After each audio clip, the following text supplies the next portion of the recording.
Olá, gente. Oi, Roberta, que prazer enorme ter você aqui. Muito Estamos bom. no Voz de Líderes hoje para a gente falar um pouquinho sobre confiança, liderança, cultura. Eu vou me apresentar rapidinho, né? Eu sou o Paulo Almeida, você já me conhece, a gente já se conhece faz muito tempo. Mas para quem ainda não nos conhece, não me conhece a mim, eu sou o Paulo Almeida, sou hoje o diretor do Núcleo de Pesquisa em Liderança da Fundação Dom Cabral e estou aqui com a Roberta, que ela mesma vai se apresentar. Roberta, por favor. Obrigada, gente. Muito obrigada pelo convite. Muito feliz da gente ter essa oportunidade de ter aqui para poder conversar, mas também me apresentar. Sou Roberta, sou diretora de marketing e vendas da Intel para Américas e também sou líder de diversidade e inclusão na Intel para América Latina. Então, muito bom, muito feliz da gente estar aqui hoje, tendo a oportunidade da gente bater esse papo. E de conversar sobre um tema que ele é tão legal, não é, Roberta? Assim, tão importante, é daqueles que todo mundo fala. Mas assim, quando a gente fala, por exemplo, e é disso que estamos falando hoje, não é? De cultura e de confiança, não é?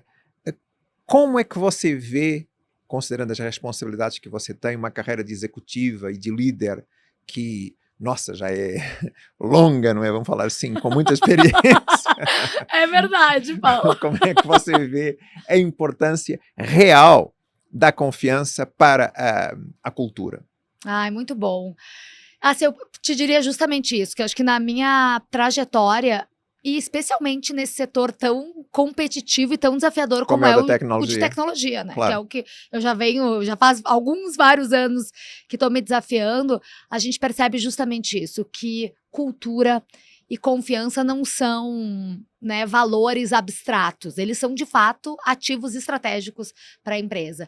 E aí eu acho que é legal quando a gente começa a ver isso no dia a dia, né? E quando a gente consegue trabalhar principalmente a questão de confiança com os times. A gente vê os times que acabam inovando com muito mais agilidade, acabam compartilhando muito mais ideias. Acho que eles também acabam assumindo muitos mais riscos controlados.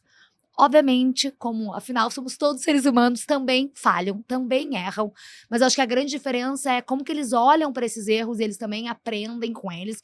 Então talvez até te diria o contrário, que um time com uma cultura sem confiança é quando a gente vê ali que o medo paralisa, a burocracia cresce e a gente vê assim afetado diretamente a parte de inovação. A inovação sofre muito, e eu fico super feliz, assim, até me poder contar um pouco para vocês a própria perspectiva da Intel, né? Porque a Intel tem essa questão de cultura super forte. É um grande norte que a gente tem na companhia e ela acaba nos ajudando justamente a nos orientar. Então, seja para definição de produto, seja para posicionamento de mercado como um todo, né? E justamente num mercado que está cada vez transformando, está cada vez mudando mais. Então, eu diria que no final a cultura e a confiança são fatores ali que nos garantem ter uma sustentação dessa coerência, para nos dizer, não, é por aqui que a gente tem que seguir trabalhando. É interessante falar em sustentação e em coerência, né? Porque muitas vezes a gente pensa que a cultura é só para um nível, vamos dizer assim, mais estratégico, ou é uma coisinha mais soft e que não tem tanta importância, vamos dizer assim, não é para aquilo que é, eu associaria aqui a uma outra palavra, não é, que é performance. Assim, performance e na Intel vocês falam, faça algo maravilhoso, não é? Do something wonderful, não é? Como é que isso se traduz na prática? Como você me falou até agorinha, não é? Temos cultura, temos confiança, isso é importante para inovar. Claro que o que me vem na cabeça são os vários estudos que começaram em outras empresas de tecnologia, mas em particular o conceito de segurança psicológica da Amy Edmondson, de Harvard, mas para além desse conceito de segurança psicológica e de confiança, como é que isso se conecta numa empresa e num cotidiano em que realmente todo mundo, imagino, não é? Deveria estar fazendo coisas, entre aspas, maravilhosas, do something wonderful. Adorei esse teu ponto, porque eu acho que ele faz bastante sentido. E assim, como tu estava comentando, a gente ainda vê muitas empresas trazendo esse olhar do soft, como tu dizias, né? Então, de que ainda vem a questão de trabalhar a cultura, trabalhar confiança como se fosse algo soft. E a gente percebe que tem vários dados mostrando que é todo o contrário, né? Então, que empresas, justamente, que têm uma cultura forte, conseguem engajar muito mais, conseguem reter muito mais os seus talentos e também, com isso, acabam tendo um resultado financeiro, um resultado econômico muito mais consistente. Assim, a gente até estava vendo uma pesquisa da Gallup e eles estavam falando justamente disso, né? Que empresas que têm uma cultura sólida acabam tendo até 70% mais de satisfação do cliente e até 21% mais de rentabilidade. É muita coisa. E isso é muito, muito absurdo, não é? Assim, no sentido que como o pessoal fala às vezes, né? Talvez mais jovem que nós, mas assim, o pessoal que fala isso é muito irado, assim, isso é muito irado, não é? Assim, como é e que realmente as pessoas medem, essas medições estão publicadas, esses resultados, esses dados, não é? A gente fala hoje, inclusive, em se orientar muito por dados, mas ainda assim, talvez hajam empresas que não entenderam ainda essa importância da cultura. Como é que você vê isso? Como é que, numa empresa como a Intel, não é? Vocês chegaram a esse entendimento, que evidentemente imagino que já vinha do passado, antes de você chegar, claro, já estava lá, mas como é que a Intel coloca, vamos dizer assim, viva essa cultura? Como é que isso se expressa no dia a dia dos times e não é uma coisa apenas soft nos discursos ou que está, vamos dizer assim, colocada lá numa parede que todo mundo lê? Hoje não será numa parede física, talvez, né? Poderá estar em outros lugares, mas que na verdade não é praticada. Como é que isso chega na prática? Que é uma coisa que nos interessa, como você sabe, muito aqui na Fundação Dom Cabral e quando a gente trabalha em particular com grandes empresas como vocês, Intel e muitas outras, claro, muitos clientes da Fundação. Como é que isso é colocado na prática? Cultura viva, equipes, atitudes e não apenas discursos. Muito bom. Olha, Paulo, eu acho que uma cultura viva é aquela cultura que a gente sente no corredor da empresa, sabe? É em reunião, é quando a gente tá mandando um e-mail, e acho que tu comentas uma coisa muito importante, que no final das contas, ela não precisa estar ali impressa no mural, seja físico ou virtual, para que ela seja percebida. Acho que no final das contas, a gente tem uma cultura e uma cultura viva, a gente percebe nas pequenas coisas do dia a dia. Dá um exemplo ou dois, eu gosto de exemplos. Eu acho que, por exemplo, quando a gente está numa reunião e como a gente se escuta nessa reunião, como que a gente lida quando tem uma falha, um erro dentro da organização, como que a gente celebra também. Eu acho que aí também vem um outro ponto importante. Eu te diria que uma cultura viva, no final das contas, nada mais é do que um reflexo do que o que a liderança diz e o que realmente acontece, né? É quando tem esse alinhamento de valores, mesmo quando a gente está vivendo momentos mais complexos, mais difíceis. Eu acho que tem uma parte muito importante que a gente cabe e depende da liderança. Eu fico super feliz que hoje a gente está falando justamente sobre isso. Cultura e a liderança, claro. A liderança é essencial para que a gente possa viver essa cultura no dia a dia. E aí eu acho que tem um outro ponto também importante, que é como é que a gente também garante que essas equipes possam ser quem elas são, né? Que elas possam expressar, que elas possam ser autênticas, que elas possam se desenvolver. E tu estava falando um tema que eu acho super importante e conecta também com esse estudo que eu te comentava da Gallup. Eles estavam trazendo justamente isso. Um líder que trabalha a questão de diversidade, que inspira a sua equipe, acaba impactando em até 20% mais de produtividade. Então, no final, a gente está falando sobre, obviamente, aspectos que são super importantes, que vão trazer um olhar como um todo para uma companhia, mas a gente também está falando em entregar mais, entregar o resultado bruto, de fato, de performance. Perfeito. E vocês medem isso na Intel? Como é que isso é medido, mensurado? Isso é um ponto. E outro ponto também que eu queria te pedir era se você conseguir nos trazer aqui, para além dos exemplos que você já deu, estou imaginando um ou dois comportamentos de uma liderança. Até pode ser uma história de você que você viveu assim. Paulo, naquela situação, a pessoa X reagiu daquela forma Y. Acho que isso é importante, né? Para quem nos está vendo, ouvindo. Acho que é super interessante entender como é que uma empresa, que é de fato um portentado mundial, como a Intel, lida e como é que vocês lidam com isso, como você falou, no cotidiano, que é justamente, imagino, no storytelling, nas atitudes, não é? Do walk the talk do líder que se expressa essa cultura e essa conexão entre cultura e confiança. Assim, uns exemplos no concreto. Vamos falar com concretude. Eu acho isso bem legal e é uma ótima pergunta, Paulo. Te dar dois exemplos, assim. Um exemplo da minha primeira posição de liderança, não era na Intel, mas eu acho que Uhum. pra mim foi a primeira vez que eu pude sentir um pouco desses dados que a gente estava falando agora. Primeira vez que eu estava assumindo uma posição de liderança, eu estava assumindo um time que eu era estrangeira, então era assim, eu estava indo morar na Argentina, então já Uhum. batia a questão que eu era estrangeira, era super jovem e estava recebendo um time que tinha muitas complexidades. Era um time que justamente tinha uma liderança que já fazia um bom tempo que não era inspiradora, eles não estavam entregando resultado. Então, no final das contas, a moral daquele time, como eles mesmos se reconheciam, estava super afetada. Então você chegou para mudar isso. Foi ali que eu descobri. Eu Aham. não sabia disso na época da entrevista. Aham. E chego com esse super desafio, ainda aprendendo um monte. A gente aprende até hoje, né? Mas assim, na época tinha ainda menos bagagem, principalmente em relação à liderança. Uhum. E ali eu percebi que o primeiro ponto que eu ia ter que fazer era trazer aquele time. A gente poder entender que a gente era um time só, que a gente queria atingir os mesmos objetivos. E foi muito legal, porque a gente foi trabalhando isso em conjunto. A gente começou a entregar os primeiros resultados. E acho que acaba sendo um círculo virtuoso, de fato, onde a gente começa a entregar resultado, eles ficam mais confiantes e a gente segue entregando cada vez mais resultado, até que um ano depois, a gente foi reconhecido como o time globalmente que tinha mais crescido E naquele. como é que você conquistou, vamos dizer assim, a confiança do time? Eu acho que teve um ponto que era justamente isso, da gente poder escutar o outro. Uhum. No final das contas, todos nós somos humanos, né? Claro. E eu acho que no final, quando a gente tem uma escuta ativa de fato, a gente engaja muito mais. Eu acho que era um pouco disso que aquele time naquela época estava precisando. A gente começou a fazer essas entregas e quando a gente foi reconhecido, obviamente, Paulo, teve uma questão de muito orgulho, sem dúvida, mas principalmente em ver esses dados que eu estava te comentando, de como a gente engaja, como que a gente escuta o outro. Uhum. E a gente pode trazer, de fato, mais resultado bruto, sólido para a empresa. E um outro exemplo, talvez te daria, já é muito mais recente, né? Dessas tantas transformações que a gente tem vivido, né? Principalmente nesses últimos anos. Teve pandemia, adoção de modelo híbrido, as próprias reestruturações que a gente tem vivido dentro da Intel e em outras grandes empresas. E agora temos a IA. Agora temos inteligência artificial, exatamente. E aí foi um momento para mim de muito aprendizado, porque foi um momento onde as lideranças não tinham todas as informações. Uhum. A gente não sabia a resposta.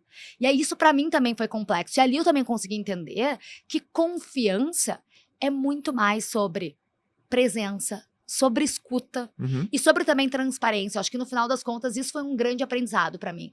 Foi entender que para a gente poder manter a confiança do time, muito mais do que saber a resposta, é a gente poder estar comprometido com as pessoas. É poder ser transparente, é poder ser honesto sobre o que a gente sabe, sobre o que a gente não sabe, Uhum. também sobre o que a gente controla e o que a gente não controla. Acho que no final das contas é ser coerente. Eu acho que esse foi o grande ensinamento, assim, enfim, te dei dois contextos bem diferentes, mas que me mostraram que no final das contas confiança é algo que a gente constrói no dia a dia. Uhum. É constância, é coerência e é respeito sobre o outro. E acho que é legal quando... Eu, pelo menos, né, não adianta. Sou de marketing, sou de vendas. Então, para mim, os números sempre são super importantes para avalar um pouco do que a gente acaba vendo Lógico. no dia a dia. E teve uma pesquisa que a Universidade de Harvard trouxe, que eu achei que foi super importante, porque eu acho que eles conseguem mensurar e mostrar o poder do líder justamente nessa questão. Eles falam que o líder justamente que tem esse olhar de desenvolvimento com a equipe, acaba influenciando em ter até 20% menos de rotatividade. Eu acho que isso é super importante quando a gente fala de momentos de incerteza, como que tu estavas comentando.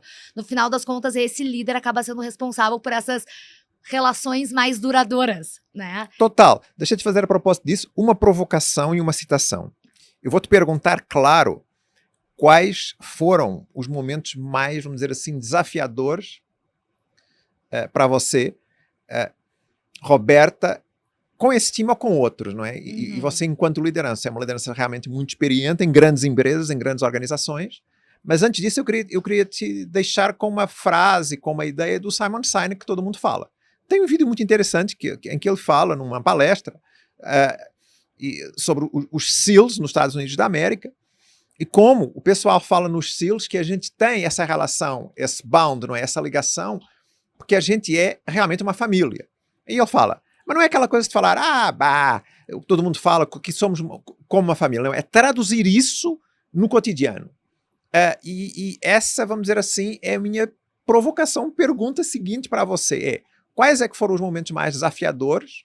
Mas antes disso, o que é isso para você realmente de olhar para o time como se fosse uma família? Você falou já em escuta, em proximidade, não é? Em coerência. Então, como é que isso se faz no concreto? Que eu acho que é importante. E depois, que desafios é que isso traz? Isso me traz também aqui uma outra reflexão que eu vou te pedir para fazer, mas que na verdade estão todas encapsuladas, imagino, ou podem estar na mesma resposta, que é e onde é que estão os limites também? Que é uma coisa que eu sempre pensei assim, não é apenas a questão da vulnerabilidade, para mim, porque transmitir confiança não é apenas transmitir vulnerabilidade. Então, eu te pergunto, se um time é realmente uma família, onde a gente escuta, para quem a gente lidera de um jeito, como você já trouxe, que é coerente, o que é que tem de desafiador, onde é que estão os limites e como é que a gente, vamos dizer assim, no final do dia, consegue conjugar tudo isso, não é? Porque, embora isso até seja possível, imagino que na maioria dos casos, não é? A gente não vai levar o time para a nossa própria casa, jantar conosco, para churrasco, há quem faça, assim, mas de quando em vez, não é? Não é o tempo todo. Então, como é que a gente traz essa confiança? Como é que os trata como família e o que é que se traz de desafiador? 100%. Paulo, talvez eu vou te dar uma resposta não muito corporativa. Ótimo. Mas do dia a dia, bem... Que eu brinco assim, eu falo, gente, por isso que o nome é trabalho e não é cerveja com os amigos, tá? Então, assim, quando a gente fala que a gente tá junto nessa... E que a gente é e tava fazendo esse comentário agora do Simon Sinek, que eu acho que é super interessante esse olhar que ele traz, principalmente quando a gente trabalha em equipe e o resultado que a gente vai trazer. Mas assim, é como tu comentaste, no final das contas, tu também tem os teus objetivos como pessoa física, como pessoa corporativa que tá entregando, e eu também. Então, acho que a gente tem um ponto, principalmente, de como que a gente tá se desenvolvendo em conjunto. Mas teve uma coisa também que em todos esses anos, eles foram me ajudando a também a tirar, porque às vezes a gente também quer deixar tudo muito bonito, né? E dizer, não, somos todos uma família, e no final das contas, não importa até o horário que tu vai ficar. Não, gente, a gente também tá no trabalho pra poder fazer uma troca, né? Eu acho que o trabalho, no final das contas, ele não é só o dinheiro, ele não me faz sentido ser só o dinheiro. Pra gente justamente seguir motivado, ele tem que ter algo mais, ele tem que ter um propósito, ele tem que ter uma entrega, mas eu também não vou ter a menor expectativa de dizer pro meu time, vamos ficar todos até a meia-noite, todos os dias, afinal, somos uma família. Eu acho que a gente tem um balanço ali importante. E aí, assim, um pouco do que a gente tava falando agora, quando a gente olha para principalmente a questão de cultura, mas de confiança, que nem eu estava te falando, assim, eu acho que a gente tem uma questão muito importante de transparência, de consistência. E aí, quando eu falo de transparência, é de fato a gente falar a verdade, inclusive quando essa verdade ela não é fácil de ser dita, e eu acho que aí conecta um pouco com a tua pergunta, eu converso isso bastante com o meu time, que é, a gente tá aqui pro desenvolvimento. Seja nosso, pessoal, ou nosso como time. E eu acho que isso também ajuda quando a gente vai ter aquelas conversas que elas não são tão fáceis. Porque daí tira o aspecto pessoal do Paulo, ou da Roberta, e vira mais uma questão de, cara, eu quero poder te ajudar a te desenvolver. E aqui talvez tenha um ou outro ponto que se a gente afinar um pouco mais, a gente consegue. Então, eu vejo que quando a gente tira um pouco da perspectiva pessoal e coloca mais ela na perspectiva de desenvolvimento, ajuda a gente a ter essas conversas. Isso é uma ótima dica, porque justamente, não é? São momentos, eventualmente, ou são conversas que elas podem ser difíceis, são momentos desafiadores, em que você fala, então, que você desloca, vamos dizer assim, aquilo que é o foco para o time, para a empresa e para esse desenvolvimento, vamos dizer assim. Isso me traz a uma outra questão que eu tenho para você, que é, o que é que você poderia aqui nos ajudar a descrever, pensar em, construir aqui junto? Se a gente tivesse que fazer uma pequena lista de atitudes concretas que ajudam a construir essa confiança e meio que fosse uma lista assim, o que é que ajuda a construir e o que é que, como fala Warren Buffett, não é, da reputação, você constrói em 10 anos e pode destruir em 1 minuto. Mas assim... Menos, eu acho, até, eu acho que vamos por aí, não é? Vamos por aí, Roberto. Isso é ótimo, assim, ótimo. Porque assim, o que você acha que, realmente, se a gente pensasse, quem não está ouvindo, quem não está vendo, eventualmente, assim, o que é que realmente ajuda a construir essa confiança e o que é que não deve ser feito, não é? Que pode destruir essa confiança na atitude do líder, da liderança, não é? Legal. Depois a gente pode voltar um pouquinho para a organização, mas estamos Uhum. pensando agora no líder, não é? Naquele que de fato é a cara, o coração, o porta-voz, o garoto ou a garota propaganda, enfim, daquilo que é a cultura Sim. real da empresa. Ótimo. Acho que a gente trouxe, mas para a gente pensar nessa lista, acho que a gente tem alguns aspectos interessantes. Vamos falar de consistência, vamos falar de coerência, Uhum. transparência, a gente estava falando agora. A gente falou antes de escuta ativa, eu acho que ele é um outro ponto super importante. E tem um outro ponto que eu achei interessante quando tu estava falando, que eu fiquei pensando, que também é sobre a gente ter mais intencionalidade. Ótimo. Especialmente Ótimo. nesses momentos de modelo híbrido que a gente tem vivido cada vez mais. E a gente tem interações cada vez mais fragmentadas, seja com o nosso time, seja com os nossos pares, seja até com a nossa liderança também.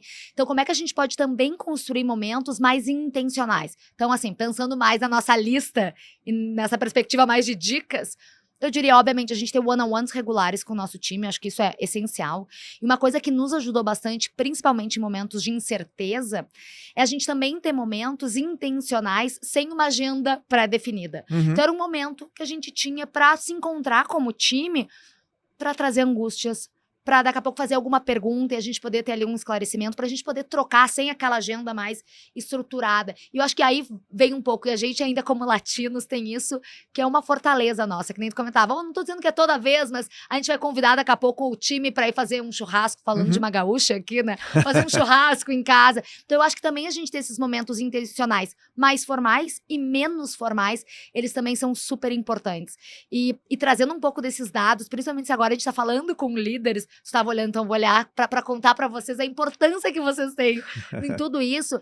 Tem um estudo do LinkedIn falando justamente sobre isso, que 70% dos funcionários acabam considerando a liderança como um fator essencial na hora que eles vão decidir se eles vão ficar mais tempo ou menos tempo numa empresa. Então, assim, obviamente tudo isso, toda essa nossa lista são aspectos humanos, mas eles acabam sendo aspectos bastante estratégicos também quando a gente quer manter. Então, assim, sem pressão, pessoal, mas é a importância, de fato, da posição, né, do cargo de vocês. E aí, pensando talvez a nossa lista do que não fazer. Vamos agora para o Warren Buffett, para aquilo que pode destruir. Talvez não seja 1 minuto, talvez seja poucos segundos. Eu acho, Paulo, que assim, a principal questão que eu vi em anos de carreira, que eu aprendi tanto fazendo como escutando e sofrendo depois isso, como liderada também, é a gente, no calor da emoção, na tentativa de reter aquele talento, de incentivar aquele talento. Normalmente a gente tem lá um top performer e a gente quer prometer coisas que a gente não controla 100%. Então, coisas que já me aconteceram pessoalmente. Roberta, tu é a top performer do time, então, olha, tu é a nossa prioridade, a próxima da lista para uma promoção. É tu. Só que não é algo que o líder, ele controla 100% esse processo.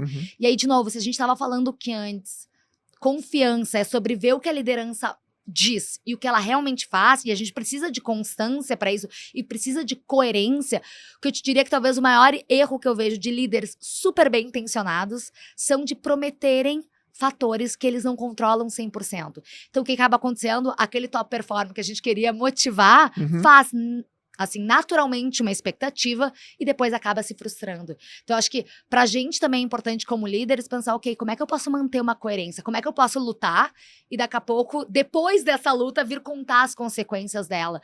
Porque senão, no final, todos nós somos seres humanos e a gente faz expectativa. E nada pior do que quando a gente quer trabalhar confiança é quebrar, né, uma expectativa ou um acordo que foi feito lá atrás. Há um outro ponto para mim, mas vou te falar e quero te ouvir, obviamente, para comentar, que é o seguinte: para mim, uma liderança que transmite confiança é uma liderança para a qual, quando eu chego, às vezes com um desabafo, com uma ideia nova, mas também pode ser com uma frustração, ela me traz aquilo que é a empresa e fala assim, não, aqui nessa empresa, aqui nessa organização, a gente faz desse jeito porque a gente faz desse jeito. Funciona desse jeito, Funciona sempre desse funcionou, jeito, não é? Porque sempre funcionou desse jeito, não é? Exato. Isto pode parecer simples, mas tem jeitos muito mais sutis de fazer isso da parte da liderança, não é? Por exemplo, você dá uma sugestão para a liderança, isso já aconteceu comigo em outras empresas, e essa liderança, ela fala assim, não, Paulo, mas a gente já tem isso. Então Então, é quase como negar, vamos dizer assim, aquilo que eu estou trazendo como sugestão. Estou imaginando que num setor competitivo, mas super aquecido e onde a inovação é super importante, não é? Como é o da tecnologia, e falando na Intel em concreto, isso poderia ser quase que, entre aspas, desastroso, não é? Porque assim, Sem então, dúvida. isso mataria a inovação. Eu vejo isso como um aspecto, vamos dizer assim, super importante na confiança você acolher, está na parte positiva da lista, ou se você não acolhe, embora parecendo que você acolhe, isso para mim me traz, vamos dizer assim, uma certa inconsistência ou incoerência. Eu, pessoalmente, fico com dificuldade, acho que isso quebra, e como você fala, em segundos, quase o meu vínculo de confiança com essa liderança. Você já viu isso acontecer? Como é que você acha que isso pode ser melhorado e trabalhado na empresa, não é? Quem é que, obviamente, para além do CEO, ou são atores importantes para que, de fato, essa cultura onde a confiança prevalece como um valor, onde ela se sente no cotidiano, é real? Todos nós, né? E às vezes a gente fala sobre essa questão de que o líder também não é só quem tá na posição oficialmente de liderança, né? A gente muitas vezes tem dentro de time uma pessoa que acaba sendo um team leader mesmo extraoficialmente. Eu acho que no final das contas isso perpassa toda a organização. E tu traz, acho que 2 pontos bem interessantes, Paulo. Um que é justamente sobre isso que a gente tá falando, de daqui a pouco trazer uma sugestão e ser tolhido, né? Acho que isso volta um pouco do ponto que a gente tava falando em ter um time diferente, diverso, para que possa pensar em alternativas diversas. Esses dias mesmo, olha, esse exemplo que eu tô te dando me aconteceu faz pouquíssimas semanas. Uma pessoa do meu time falou assim, Roberta, como é que tu quer ver essa apresentação? Como é que tu quer ver esse relatório? Eu não vou te dizer como é que eu quero ver, porque senão no final das contas vai ser contratar um monte de Roberta, um monte de gente igual, não me faz, né, sentido. No final das contas eu falei, gente, isso aqui é o resultado que a gente precisa atingir. Como a gente vai atingir? Não tenho a menor ideia. Até porque, no final das contas, eu também quero acreditar que a gente está contratando pessoas para o nosso time, que, primeiro, elas não vão ser iguais a gente, e que eu realmente espero que elas sejam muito melhores que a gente. Então, que elas possam pensar em alternativas para que a gente chegue nesse resultado. Então, no final das contas, eu acho que quando a gente fala de inovação, é poder escutar, de fato, dar essa autonomia, mas também poder dizer, cara, eu não vou te dizer qual é o lugar, mas como é que a gente chega nele? A gente sabe o outcome que a gente precisa, mas o que a gente vai fazer para chegar lá é o momento que a gente tem como time também para explorar juntos. Há uma questão para mim também que sempre pegou e pega, e que eu observo muito nas empresas, não é? Nós aqui trabalhamos muito, não é, com grandes empresas. Eu observo, vamos dizer assim, 2 coisas, que eu não sei se eu posso falar que são 2 fenômenos, tá, gente? Mas assim, 2 coisas que a mim me pega um pouco. A primeira fico com a impressão, não medi ainda, não medimos, mas é muita empresa e muita atuação em company que as lideranças falam pouco com os seus liderados, ou não falam tanto quanto poderiam. Esse é um dos pontos, eu quero te ouvir. E a segunda tem a ver com aquilo que você falou de a necessidade de manter a confiança o tempo todo e de falar, eu não sei e vamos construir juntos. Primeiro ponto, vamos dizer assim, dessa pergunta / comentário que eu te peço. Todo mundo fala em um a um, one-on-one, mas qual é que você acha que é, claro, não tem uma métrica, mas qual que você acha que é a regularidade razoável para que isso aconteça, não é? Estou lembrando de um caso uma vez, de uma participante dos nossos programas da Fundação Dom Cabral, que me contou que a liderança não falou com ela durante 6 meses. Passados 6 meses, ele falou que queria falar com ela, ela pensou que ia ser desligada. Claro. Porque 6 meses, imagina. Então, esse é um ponto que eu queria te perguntar, do 1 a 1. E o outro é desenvolver um pouquinho mais. A gente já vai voltar na cultura daqui a pouco, tá, gente? Mas assim, vamos agora só voltar para essa questão do vínculo e da confiança. Como é que isso se mantém e como é que isso se nutre no cotidiano? Porque há um ponto que eu costumo ensinar para as lideranças que é, gente, vocês devem preparar e se preparar intencionalmente, essa intencionalidade que você falou, para estar com o vosso time. Para, por exemplo, contar histórias inspiradoras para o time, recordar, celebrar marcos importantes. E, gente, vocês podem ter isso anotado na agenda. Claro que vocês vão ter que anotar. Pode parecer que não é improvisado. Eu acho que liderança não tem muito a ver com improviso nesses momentos. Então, eu queria te perguntar, regularidade do one-on-one e como é que eu mantenho, eu gostei muito do que você falou, essa intencionalidade viva no cotidiano, quando eu falo de cultura de confiança como base para uma liderança e, vamos dizer assim, para uma organização que ela é mais positiva e humanizada. Legal. Tu tá fazendo uma pergunta para uma pessoa que fala muito, tá? Aham. Então, gente, não Que tomem bom. isso como base 100%. Mas acho que tu traz vários pontos importantes pra gente comentar. Vou já falar sobre, de fato, frequência, pelo menos a frequência que eu faço com o meu time hoje em dia. Mas, no final das contas, Paulo, acho que tu tá trazendo um ponto super importante que vem o famoso, como é que a gente fala lá? O bombeiro, né? Às vezes a gente esquece do que é importante porque a gente tá apagando um monte de incêndio. E acaba sempre estando com a agenda focada no urgente e Uhum. não, de fato, no que é importante. Então, por isso que eu acho que essas intencionalidades nos ajudam. Porque, de uma forma, é um lembrete que a gente tem no nosso calendário dizer, cara, para, porque agora tá na hora da gente olhar Vamos pro no concreto. importante. Portanto, você coloca Exato. literalmente Eu no tenho isso calendário de no meu você. calendário. Ótimo. No Super. calendário de você, você coloca literalmente, é o momento de. Então, eu tenho, assim, com o meu time, dando, Uhum. assim, bem o meu dia a dia. Eu tenho semanalmente one-on-ones com eles, mas aí são one-on-ones super operacionais. É prático, é o que tá acontecendo, precisa de minha ajuda. Dura quanto Tu tempo? quer meia Aproximadamente. hora, Meia normalmente. hora. Uhum. Assim, pra ser bem específica, 25 minutos. 25. Porque foi algo que a gente também instaurou na Intel em dar Ótimo. 5 minutos a menos em todas as reuniões. Quando é uma Ótimo. reunião de 1 hora, a gente passa para 50 minutos. Então, eu tenho 25 minutos semanalmente com o meu time para algo prático. E ali eu também tenho sempre a expectativa que eles tragam a agenda de, olha, isso aqui é o que tá acontecendo, isso aqui eu preciso que tu tenhas visibilidade e aqui eu preciso da tua ajuda. Uhum. Porque também se é pra só ter um one-on-one, né, ali um momento de visibilidade e que eles não estão precisando nada de mim, cara, toca, não quero ser barreira.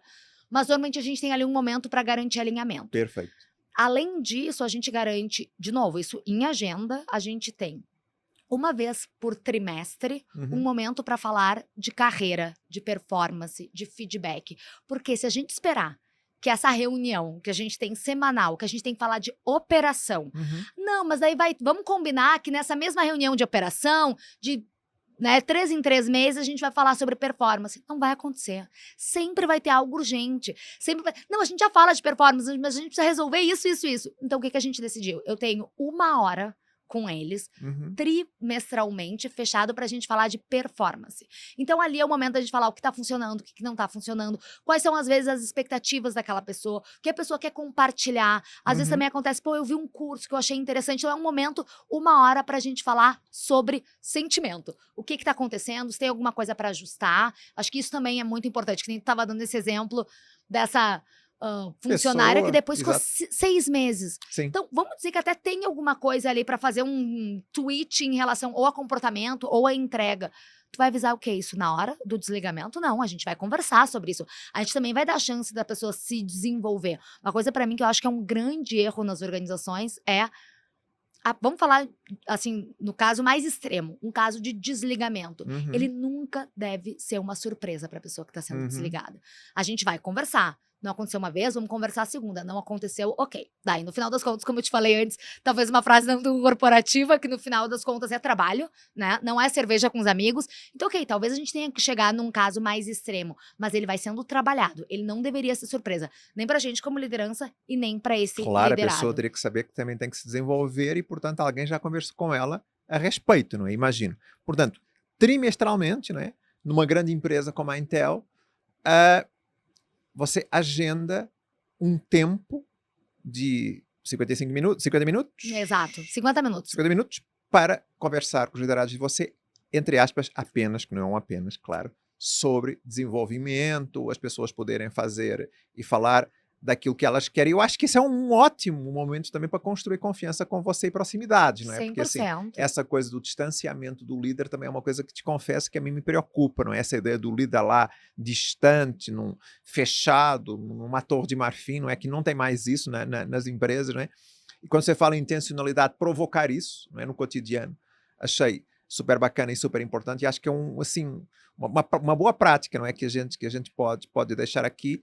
E o que evitar, se eu entendi até agora, é ser incoerentes ou deixar, vamos dizer assim, os liderados muito soltos. E portanto, se você deixar soltos certos ajustes que você espera, vamos dizer assim, para o desenvolvimento deles ou delas, não é? Acabariam sendo uma surpresa, porque se você deixa solto, como é que a pessoa pode saber, não é? Então, E é o nosso papel como aham, liderança nortear, dizer para onde a gente está indo. Então, se também acaba ficando muito solto, a gente também como líder está errando. Tem uma coisa que me chamou muito a atenção quando eu comecei a trabalhar na Intel, que eu acho incrível, é o como de fato é uma empresa que tenta cada vez ser mais horizontal. Então não existe aquela formalidade de uhum, não vou escrever para este vice-presidente. A gente tem acesso às pessoas, e eu acho que isso no final das contas é super importante. Mas como a gente está nesse momento de dar dicas, eu acho que a gente, como líderes, ter isso anotado no na nossa na agenda agenda, mesmo, muito bom. ajuda, porque, de novo, a gente sempre vai ter loucura. Teve uma vez uma coisa que aconteceu que eu adorei, uma pessoa do meu time que a gente conversou no mesmo dia, por acaso, a gente tinha o nosso one-on-one operacional regular da semana e a gente ia ter a nossa conversa depois de Desenvolvimento. desenvolvimento. E daí a gente brincava e falava: não, agora a gente tá nos nossos 25 minutos, agora é operação. Daí a pessoa queria falar depois nos 50, não, mas é que faltou falar desse assunto. Ah, então depois tu me chama, porque agora não é sobre isso. Porque, de novo, se a gente cair, e é muito fácil, a gente cair na operação, no dia a dia. Uhum, Falando de uma pessoa com vendas, a gente sempre tem um cliente, claro. aconteceu isso, uma meta que ainda a gente precisa entregar. Mas, de novo, se a gente deixar o urgente ocupar 100% da agenda e não colocar espaço para o importante, quando vê, a gente vai ter um time desalinhado, um time não motivado. Uhum. Então, de novo, acho que no final das contas a gente está falando de aspectos que eles parecem soft, eles parecem apenas humanos, e eles são muito importantes, mas eles são muito importantes porque eles estão conectados diretamente com a nossa estratégia. Acho que no final das contas esse é o principal ponto. Que bom que você trouxe estratégia. Roberta, você é uma executiva, não é? Com uma experiência longa, a gente já falou sobre isso. Ah, e conectada hoje e com uma responsabilidade Américas. Então, você olha, enfim, para um pedaço do globo terrestre, para uma grande diversidade, vamos dizer assim, de unidades de negócio da Intel.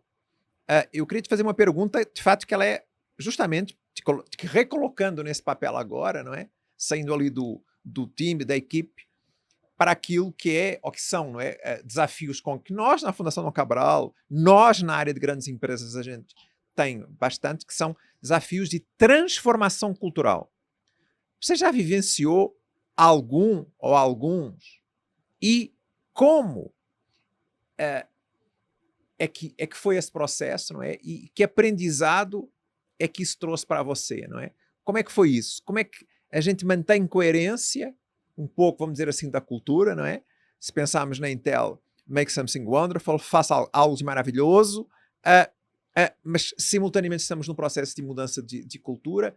Como é que a gente não engessa e realmente evolui nessa cultura? É muito bom. Olha, a única questão é que a gente vai sair daqui depois ainda precisa de uns minutos de terapia, tudo isso pra gente, porque é muito interessante. Traz essas perguntas, acho que faz a gente pensar bastante. Quando eu penso nessa Num processo de perspectiva transformação. de transformação, e é o que a gente mais tem visto, né, Uhum, dentro do universo de tecnologia. imagino. Se teve uma coisa que eu aprendi, Paulo, que eu te diria, é que aquela cultura, ela não é estática, Uhum, mas ela também não é descartável. uhum, Acho que esse é um ponto importante. Porque no final das contas, a gente tem ali uma linha muito tênue, muito fina entre tá aberto para o novo e entender né, o que a gente quer se desenvolver, o que está vindo para o mercado. Agora mesmo estava falando de inteligência artificial. uhum. Então, como é que a gente pode olhar para o nome, mas como é que a gente também pode entender o que é essencial, o que a gente precisa conservar. E quando eu falo em a gente ter coerência, não é em não estar aberto para o nome. Eu acho que é bem o contrário. É a gente poder entender quais são os nossos valores, que eles são inegociáveis, e quais são os valores que a gente entende que a gente pode inovar, se desenvolver. E eu confesso que eu olho isso numa perspectiva de empresa, mas eu também olho isso para minha própria perspectiva como profissional, Muito né? bom. Então, no final das contas, é como que a gente pode olhar para nossa carreira e a gente pode seguir se desenvolvendo, a gente pode olhar para fatores que são importantes, porque a Roberta, que começou líder há anos e anos atrás, definitivamente tem hoje em dia outros desafios. Então, como é que eu sigo me desenvolvendo, mas também como é que eu posso entender quais valores são inegociáveis para mim. E eu acho que isso também é importante, porque quando a gente faz esse olhar interno também, de novo, como organização ou como profissionais mesmo, acho que no final das contas a gente também sai um profissional melhor, a gente consegue fazer uma entrega mais sólida. Você fica imaginando que uma coisa tem que bater com a outra, não é? Os meus valores com os da cultura da empresa onde eu estou, não é? E se eu falo num processo de transformação, o que eu mantenho, o que eu vou mudar, também tem que ter essa coerência indivíduo, liderança, organização. Mas você consegue me dar um exemplo concreto assim, de uma transformação pela qual você passou, porque eu sei que você já passou, cultural, e assim, fazer uma reflexão.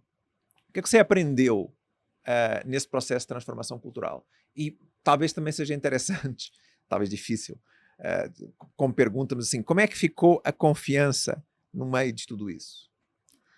Olha, Paulo, tá me vindo com boas perguntas. Ai, tem vários aspectos assim, em relação à A transformação transformação cultural. cultural. Quando, por exemplo, eu dei esse exemplo para vocês de ideia, assim, fazendo um paralelo em relação à cultura de fato. Afinal, a gente também tá falando aqui com duas pessoas de países diferentes, né? Aham. Acho que a gente tá falando aqui já de uma perspectiva cultural diferente, por mais que a gente também tenha similaridades. Eu percebi isso muito quando eu fui morar na Argentina. Uhum. Então, era a minha primeira posição de liderança ali, e eu tinha questões básicas, mas culturais, que traziam muito. Então, primeiro, eu tô te trazendo uma perspectiva de pessoa física comparando, né? Pessoa física com pessoa física, né? Líder com liderado. E ali eu tinha, vou te dar um exemplo, já que eu tava te contando de antes, quando eu tava nessa minha primeira posição de liderança, querendo com todas as vontades, com todas as ganas do mundo em trazer aquele time para que a gente pudesse ter um senso mesmo de equipe Uhum. e que assim a gente conseguisse entregar os resultados que depois a gente conseguiu entregar. E eu lembro um dia, Paulo, tu vai rir porque assim, era com a Eu já melhor tô das, rindo. já era a melhor das boas intenções. Eu organizei para o time nos meus primeiros meses um piquenique. A gente tinha que fazer o planejamento estratégico para o ano, porque eles não tinham nada. E a gente precisava, então, ok, se a gente vai trabalhar, a gente vai trabalhar para quê, né? Para onde que a gente vai focar? Para onde a gente quer ir? E aí eu organizei um super piquenique na rua, pensei, vamos fazer isso fora da caixa, não vamos fazer isso no escritório. E organizei, e eu levei tudo, e fiz, cheguei antes que todo mundo, tudo. O pessoal olhou e falou, legal. Eu, como uma boa brasileira e uma pessoa intensa como eu sou, eu tinha expectativa que o pessoal chegasse lá e dissesse, meu Deus, que incrível! Uau, melhor planejamento que eu já fiz. E a resposta deles foi, legal, bom. E eu cheguei em casa naquela noite muito frustrada. A gente fez Uhum. todo o planejamento estratégico, foi ótimo. Ponto que ano depois a gente conseguiu receber o reconhecimento, fruto desse planejamento que a gente fez.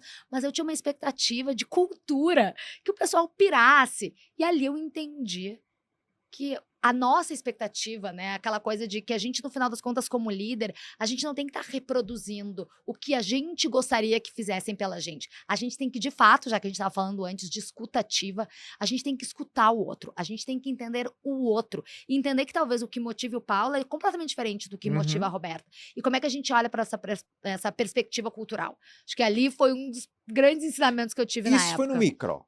Perfeito, beleza. Eu acho que é super interessante a gente trabalhar aqui.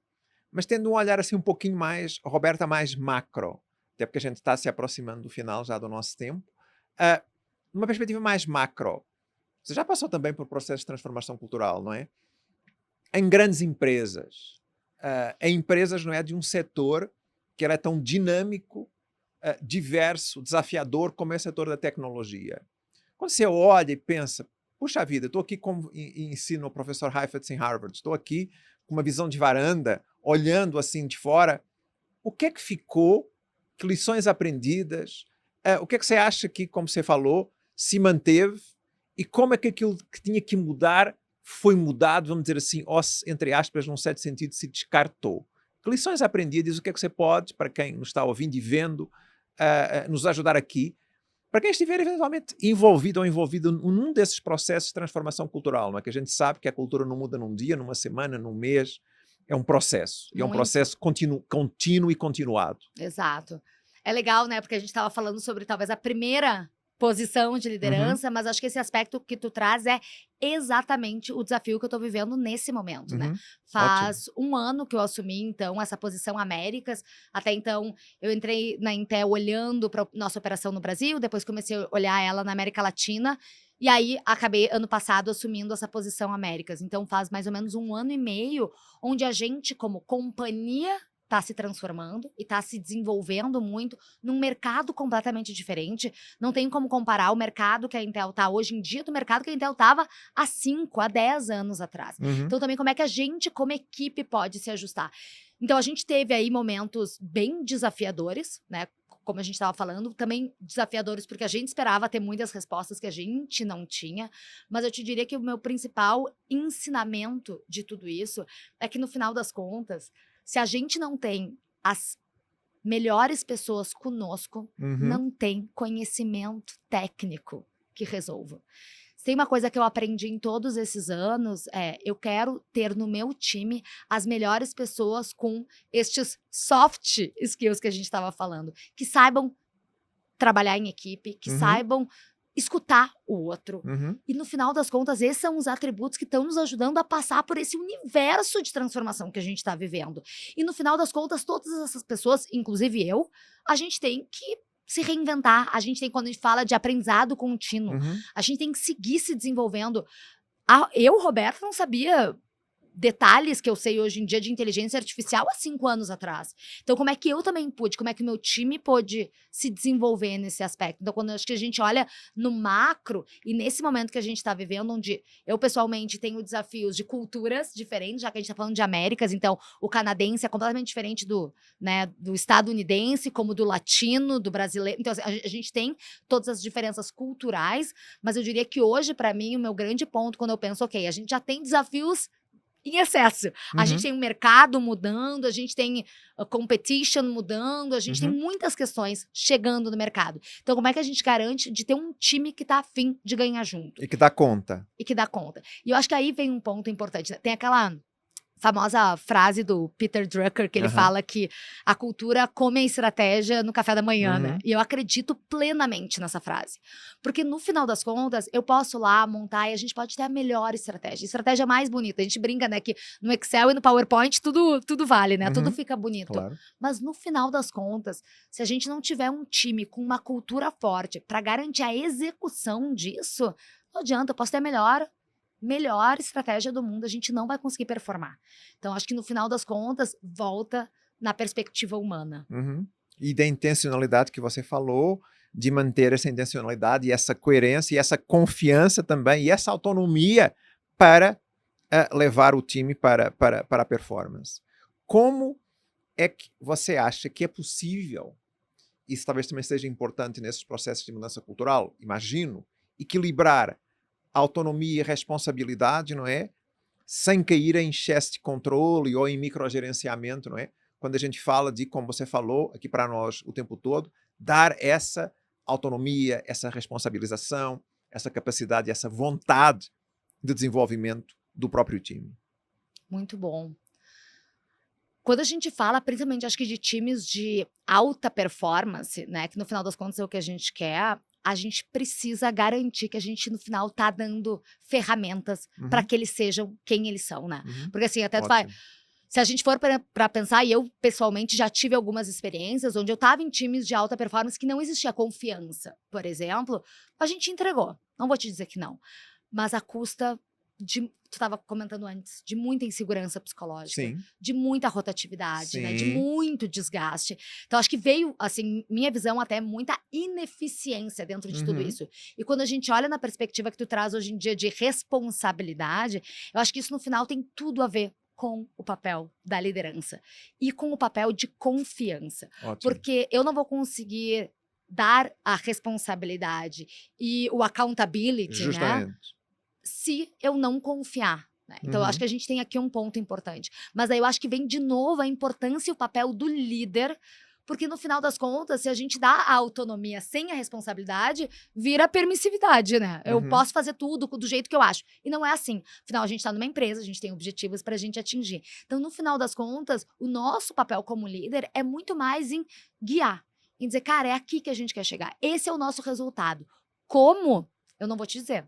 Como eu espero até que tu saibas muito melhor que eu, que volta naquela história que a gente estava brincando antes, de como é que tu quer ver essa apresentação. Não sei, mas o resultado que a gente precisa é esse. Acho que esse é um ponto importante do líder, a gente nortear, a gente dar ferramentas e a gente também sair da frente. Porque às vezes a gente não quer sair da frente, a gente precisa sair da frente para deixar que o time realmente possa atuar da melhor forma que eles possam entregar. Atuar, imagine ter protagonismo, não é? Também interno. Então, assim... Tudo isso, imagino, do que você falou, são jeitos de criar confiança, de manter viva essa accountability. Eu tava só comentando, Paulo, desculpa te cortar, mas é que tem um ponto que eu gosto bastante quando a gente fala de accountability, especialmente. Eu sempre falo, accountability pra mim é responsabilidade com clareza de propósito. Sabe aquela famosa história que tem de quando foram encontrar uma moça que tava fazendo uma faxina no escritório da NASA e perguntaram o que tu tá fazendo? Ela falou, tô ajudando a levar o homem à lua. Isso. Eu acho que é exatamente isso. No final das contas, a gente tem que ter responsabilidade em saber onde que a gente tem que atingir. E que no final das contas, o que tu tá fazendo, o que eu tô fazendo, cada um tá entregando uma peça pra gente chegar no nosso objetivo. A gente precisa ter claro qual que é esse objetivo e qual peça a gente tá trabalhando. E esse é o papel do líder. Mas no final das contas, a gente poder ter esse accountability, ter essa responsabilidade, mas também com um propósito, eu acho que ajuda muito pra gente como liderado e como liderança. Há um artigo ótimo da HBR, da Harvard Business Review, que eu amo, e que fala, líder, faça a gestão da sua energia e não exatamente ou apenas do seu tempo. Roberta, você é uma pessoa que a gente já se conhece faz muito tempo, né? Eu sei, cheia de energia, vibrante, intensa, líder, também por aí. Como é que você faz a gestão da energia de você? Conta um pouquinho desse segredo para nós. Eu acho que isso é um ponto, quando eu estava te comentando antes, a gente não liderar simplesmente como a gente gostaria de ser liderado. Porque a gente tem aquela máxima que a gente escuta de trate o outro como você gostaria de ser tratado. Obviamente, né? Sempre. Respeito. Isso é a base de tudo. Mas, justamente, eu sei que eu tenho muita energia. E eu não vou ter expectativa de que todo o meu time seja assim. Eu não espero ver um monte de Robertas. Eu tenho pessoas mais extrovertidas, tenho pessoas mais introvertidas. Certo. E aí volta na questão da gente entender o que motiva, o que move cada um. Eu gosto muito nessas conversas que a gente tem, mais existenciais, que eu estava te contando que a gente tem uma vez por trimestre, porque ali também a gente pode conhecer mais do outro, conhecer mais da história, entender mais o que motiva aquela pessoa. E aí conseguir fazer um pouco desse gerenciamento. Eu concordo plenamente contigo. E é um exercício que eu faço até hoje, em gerenciar meu tempo, mas também gerenciar minha energia. Como é que você faz isso? Olha, aprendendo bastante, errando até não poder mais. Muito bom. Eu erro. Olha, se tem uma coisa que eu posso dizer que eu acho que é um ponto meu ainda bastante de aprendizado, é em maneirar a minha energia, porque eu tendo a colocar muita energia em tudo que eu faço. E se tem uma coisa que a minha carreira foi me ensinando, é que talvez quando eu estava ali em posições mais operacionais, era um pouco mais fácil de gerenciar. E hoje em dia eu já encontro mais dificuldade, porque às vezes eu tô exausta, eu tô esgotada. E daí quando é fácil olhar para trás e me comprometi com mais coisas do que eu deveria. Aqui eu deveria ter colocado mais foco e aqui talvez um pouco menos. Então você faz esse exercício de autorreflexão? Eu poderia dizer que no meu momento de aprendizado, porque eu acho que eu tô num momento ainda que eu preciso aprender bastante sobre isso, eu já consigo fazer a reflexão sobre o que passou.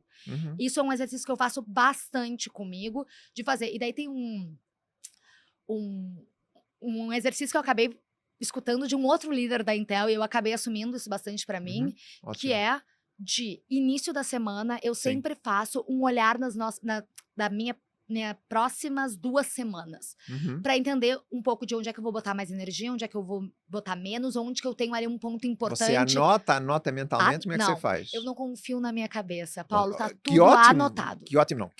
Que ótimo que você anota, não é? Exato. Assim, não, se eu confiar só na minha cabeça, porque a gente faz muita coisa. Então, assim, o meu calendário é cheio de mini notas pra mim mesmo. Mas ali eu consigo também olhar o meu calendário, olhar daqui a 2 semanas e entender, ok, eu tenho pontos, né, mais importantes, aqui eu vou colocar mais energia e menos. O que eu acho que eu ainda tô nesse processo de desenvolvimento nesse aspecto, porque, de novo, eu acho que a parte boa imagem, a gente fala às vezes que a nossa luz é a nossa sombra, eu acho que a questão da energia vem um pouco disso, né? Porque é muito bom botar energia. Eu faço algo que eu amo, então, naturalmente, eu acabo colocando bastante energia, mas a gente também tem que balancear e entender, e principalmente para também não sobrecarregar o time, e também não fazer eles entenderem que esse é o único formato de êxito. Eu não quero que eles entendam isso. Isso é a trajetória da Roberta, que é uma trajetória que eu vou ficar muito feliz em compartilhar com eles. Mas eles também têm a trajetória deles, eles também vão ter aprendizados deles mesmos. E eu acho que isso é importante também no todo. Roberta, estamos caminhando para o fechamento, né? Passou rápido, sempre passa rápido com você. Eu queria te perguntar, que na verdade é uma pergunta, mas é também uma última mensagem, não é? Se você pudesse deixar uma mensagem para as lideranças que ainda estão em desenvolvimento, nos diferentes níveis, não é? Lideranças séniores, bem séniores quanto você, não é? Que tem essa responsabilidade por centenas, não é? De milhares de pessoas de uma grande empresa como a Intel, mas pessoas também que eventualmente estejam em outras posições de liderança, uma prática, uma história marcante, uma crença, uma última, vamos dizer assim, mensagem que você pudesse, gostasse, quisesse deixar para essas lideranças em informação aqui para nós fecharmos esse nosso bate-papo tão gostoso. Ai, obrigado. Foi muito bom, Paulo. Gostoso Muito demais, obrigada. né? Obrigada mesmo. Eu acho que uma última mensagem foi algo que eu escutei e aprendi faz uns 2 meses, acho que nem isso. Eu estava justamente num painel falando sobre soft skills, né? E eu adorei quando uma pessoa me corrigiu e me falou: a gente não tá mais falando, se referindo como soft skills, a gente tá falando de power skills. E isso me fez todo sentido, porque realmente é uma fortaleza, é uma potência. Então, acho que esse foi um ponto para mim super importante. E até no início agora do ano, eu tava vendo aquele relatório que o Fórum Econômico Mundial traz das macro tendências, né? Obviamente, eles falaram inteligência artificial, falaram de Big Data, então falaram dessa parte onde a gente diria como hard skill. Mas eu achei muito interessante porque eles trouxeram fatores de power skill, então não vamos mais dizer soft skills, que são essenciais para complementar esse conhecimento. E eles falaram de flexibilidade, né, de pensamento analítico, um pouco do que a gente também estava comentando nessa questão de conseguir ter a aprendizagem contínua. Então, no final das contas, eles trouxeram pontos, perseverança, pontos super importantes que foca de novo em tudo que a gente conversou hoje e nessa questão de powers, que eu adorei quando me falaram, porque eu achei que faz todo sentido, né? Então, acho que isso é um ponto importante. E independente do momento que a gente tá, como carreira, como ainda uma pessoa que daqui a pouco é líder, mesmo sem ser um líder formal, mas um líder dentro da sua organização, dentro da sua própria carreira. Isso é um ponto que eu converso muito com o meu time, com amigos, enfim, com outras pessoas que acabam mentorando também. É que no final das contas, a gente às vezes tem a tendência de colocar na instituição, né? Na Intel, na Fundação Dom Cabral, nas grandes instituições como as donas das nossas carreiras.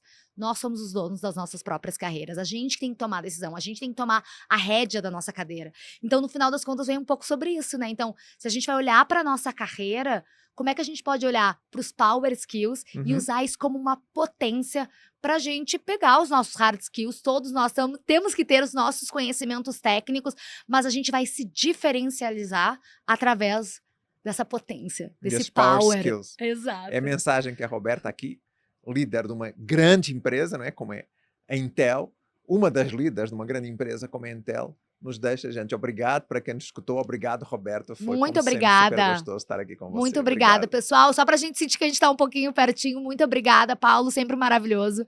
Obrigada aí. Contem comigo, contem com a Intel nessa trajetória. Obrigado, Roberto. Obrigada.